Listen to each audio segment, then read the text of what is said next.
কি সেনাপতি, পছন্দ তো? হ্যাঁ, খুব পছন্দ হয়েছে গোপাল। তোমার চোখ তো দেখছি একেবারে জহুরের চোখ।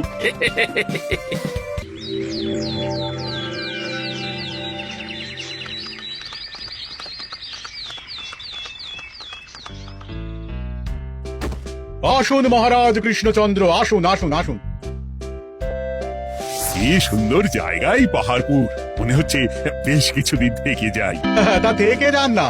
এখন যে কাজে এসেছি সেটা আগে করে নিই, তারপর যদি সব ঠিকঠাক তখন তো আবার আসতে হবে। তাও ঠিক। এই বিমলা মা, এদিকে আয়। এই নিন কমলা লেবুর শরবত। বেশ সুন্দরী দেখতে মহারাজ। নিজের মেয়ে বলে বলছি না, বিমলা সব কাজ নিজের হাতে করে। বাড়িতে পাঁচটা দাস দাসী আছে, তাদের কাজই করতে দেয় না। বাহ বাহ বাহ, ভালোই তো। আপনার মেয়েকে তো বেশ লক্ষ্মীমন্ত দেখতে। ও অনেক ছোটবেলায় মাকে হারিয়েছে, কিন্তু নিজের ইচ্ছে পড়াশুনো রান্না বান্না সব শিখেছে। যেমন হাতের রান্না, তেমনই মাথায় বুদ্ধি। রান্না তো খেলেই বুঝতে পারবো। হ্যাঁ, আজ দুপুরে সব রান্না তো নিজের হাতেই করছে। আমি ওকে কিছু প্রশ্ন করতে চাই। দাঁড়িয়ে আছো কেন মা? বসো। মহারাজ, আপনার অনুমতি নিয়ে আমি বিমলাকে কিছু প্রশ্ন করতে চাই। করো না। আচ্ছা বিমলা, তোমার বয়স কত? আসছে শ্রাবণে আমি 19 বছরে পড়বো। আচ্ছা, শ্রাবণ মাসে জন্ম, বর্ষাকালে। বেশ বেশ। আচ্ছা বলো তো, মেঘের ডাকে জল ছেড়ে ডাঙায় উঠে পড়ে, মানুষ তাকে হাতে পেলে নিয়ে যায় ঘরে, এটা কি? কই মাছ। বাহ বাহ, এবার বলো তো, এমন কোন জিনিস যেটা একান্তই তোমার কিন্তু অন্যেরা বেশি ব্যবহার করে? আমার নাম। বাহ বাহ বাহ বাহ, খুব সুন্দর খুব সুন্দর। আপনার মেয়ের মাথায় বুদ্ধি আছে। আচ্ছা আচ্ছা, আরেকটা প্রশ্ন করবো। বলো তো, একটা অঙ্ক পরীক্ষায় তোমার বাবা 100-তে 90 পেয়েছে, তুমি 100-তে 100 পেয়েছো, আর আমি 100-তে 95 পেয়েছি। তাহলে কে বেশি বুদ্ধিমান? আপনি বেশি বুদ্ধিমান। মা, এটা তুই কি বললি রে? তুই তো 100-তে 100 পেয়েছিস, তাহলে তুই বেশি বুদ্ধিমান হবি না? না না, আমি হলে তো বুদ্ধিমতী হব। দারুণ দারুণ। জমিদার মশাই, আপনার মেয়ে সত্যি বুদ্ধিমান, না মানে বুদ্ধিমতী। এবার দুপুরের ভুরি ভোজটা খেলেই বুঝতে পারবো হাতের জাদু।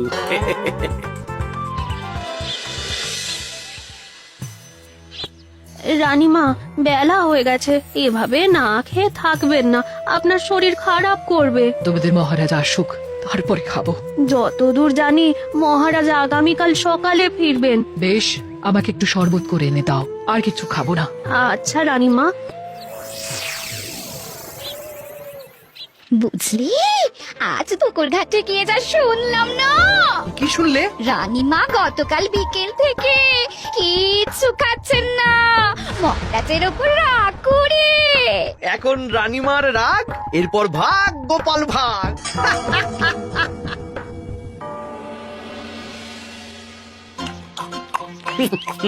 সত্যি বিমলা, তোমার হাতের রান্নার কোনো তুলনা নেই মা। আমাদের সেনাপতি তাহলে আর হাত পুড়িয়ে রান্না করবেন না বলছো? সে যদি কর্তা গিন্নিতে রাগারাগি হয় তখন।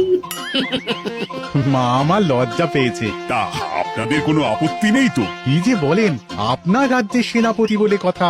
বলছি, বিমলাকে তো আমাদের সেনাপতি দেখলো না, তাহলে? বিমলার একটা তৈলচিত্র আছে, আমি আপনাকে বরং সেটা দেব, আপনি ওনাকে গিয়ে দেখাবেন। সেই ভালো হবে, আমাদের খুব পছন্দ হয়েছে।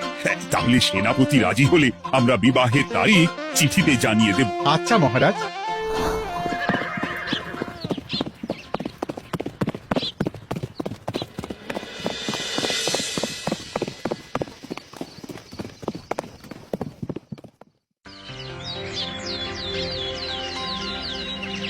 মহারাজ, আমি তাহলে আসি। যাওয়ার পথে আমি সেনাপতির সাথে কথা বলে নেবো। হ্যাঁ হ্যাঁ গোপাল, এসো। বেশ ভালোই কাটলো পাহাড়পুরে। হ্যাঁ মহারাজ, অনেক ধকল গেছে, যান গিয়ে বিশ্রাম নিন।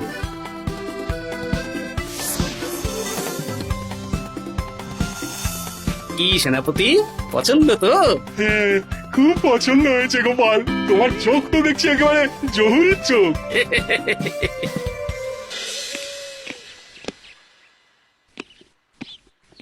চিরটা কাল আপনি ওই গোপাল গোপাল করে কাটিয়ে দিন। কি হলো? রানীমা গত পরশু থেকে কিচ্ছু খাননি, গতকাল একটু শরবত খেয়েছেন শুধু। কেন, কি হয়েছে? দেখুন মহারাজ, সহ্যের একটা সীমা আছে। আরে আমার তো কিছুই মাথায় ঢুকছে না। মাথায় শুধু গোপাল থাকলে আমার কথা ঢুকবে কি করে মহারাজ? আপনি আমাকে আর আগের মতো ভালোবাসেন না মহারাজ। এসব কি বলছো রানী? ঠিকই বলছি।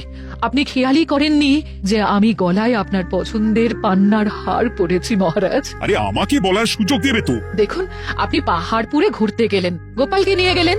আমারও মনে হয় কোথাও ঘুরতে যাই মহারাজ। আরে গোপালকে নিয়ে যাওয়ার প্রয়োজন ছিল, তাই নিয়ে গেছি।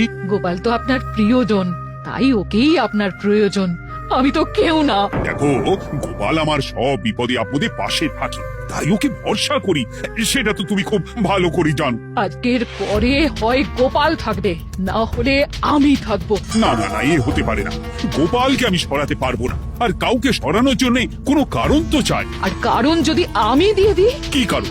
আপনি গোপালকে বলবেন আমার সাথে আপনার ঝগড়া হয়েছে। বেশ, তাতে কি? আপনি গোপালকে বলবেন ও যেন আমাকে বলে আপনার কাছে ক্ষমা চাওয়ার জন্য, আর আমি ক্ষমা চাইবো না। ব্যাস, আপনি এই সামান্য কাজটা গোপালকে করতে না পারার জন্য ওকে তাড়িয়ে দেবেন। ওকে মাত্র 7 দিন সময় দেবেন, ব্যাস। ঠিক আছে, আমি এক্ষুনি গোপালকে ডেকে পাঠাচ্ছি। দেখো গোপাল, এখন যদি রানী আমার কাছে ক্ষমা না চায়, তাহলে কিন্তু আমি বাধ্য হব তোমাকে রাজসভা থেকে তাড়িয়ে দিতে। আচ্ছা মহারাজ, বুঝেছি। রানীমা আপনার কাছে ক্ষমা চাইবেন, কিন্তু তার জন্য আপনাকে আমার কথা মতো কিছু কাজ করতে হবে মহারাজ। কি কাজ বলো? বুঝেছেন? হ্যাঁ। না গোপাল, আমি মহারাজের কাছে ক্ষমা চাইতে পারবো না।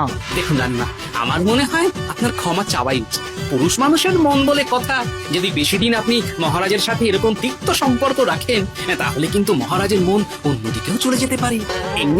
এমনিতেও কি গোপাল? না, কিছু না রানীমা, শুধু এটুকু জেনে রাখুন, রাজবাড়ির মাঠে বাঁশ বাঁধা হবে। মানে কেন?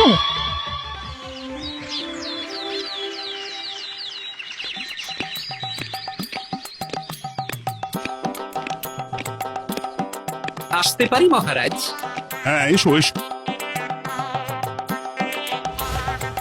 বলছি, আমি তাহলে জমিদার বাড়িতে বিবাহের দিনক্ষণ ওই চিঠি লিখে জানিয়ে দিচ্ছি। হ্যাঁ, জানিয়ে দাও গোপাল। আর কি কি কেনাকাটা করতে হবে সেটার একটা তালিকা বানিয়ে ফেলো। আচ্ছা মহারাজ, মেয়ের শাড়ি আপনি নিজে পছন্দ করে কিনবেন তো? হ্যাঁ, ওই শাড়িওয়ালাকে আজকে দুপুরেই আসতে বল। আচ্ছা মহারাজ। বিয়ের শাড়ি, কেনাকাটা, এসব কি মহারাজ? সেসব বলা যাবে না রানী, সময় হলে জানতেই পারবে। তবে বিমলাকে অপরূপ সুন্দরী দেখতে, এটুকু বলতে পারি। দেখুন তো মহারাজ, ওই টোপরটা ঠিক আছে কিনা? একদম ঠিক আছে, খুব সুন্দর। শাড়িওয়ালা এক্ষুনি আসছে। আসছি মহারাজ। এসো এসো। তার জন্য শাড়ি লাগবে মহারাজ? রানীমার জন্য? না না, বিমলার জন্যে। বিমলাকে? এক অপরূপা তরুণী, বুদ্ধিমতীও আছে, ধীর স্থির, ঝগড়া করে না। বেশ, অনেক হয়েছে মহারাজ। দোহাই আপনার, আপনি দ্বিতীয় বিয়ে করবেন না। আমি ক্ষমা চাইছি। কি বলছো রানী? আমি বুঝতে পেরেছি, আমি আপনাকে গোপালের নামে 2-4 কথা শুনিয়েছি বলে আপনি বিয়ে করতে চলেছেন। আমি আর রাগারাগি করব না, আমাকে ক্ষমা করুন। ব্যাস, রানীমা ক্ষমা চেয়ে নিয়েছেন, মানে আমার চাকরিটা থাকছে। হ্যাঁ গোপাল, হ্যাঁ, দোহাই তোমার, মহারাজকে বিপথে চালিত করো না। আরে দূর, আমি বিয়ে করছি নাকি? বিয়ে তো হবে সেনাপতির। ওর জন্যই তো পাত্রী দেখতে পাহাড়পুরে গেছিলাম, গোপাল আর আমি। তার মানে মন্ত্রীর বউ আমাকে ভুল বোঝালো?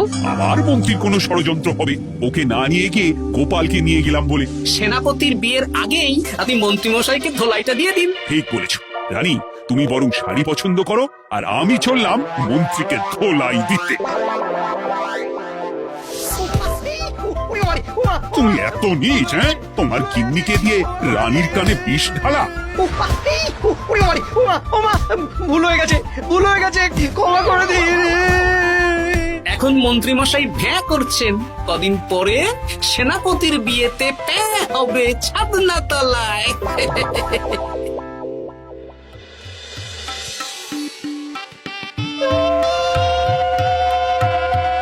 এবার মালা বদল হবে। এবার বুঝবে মালার কি জ্বালা। কি বললে হ্যাঁ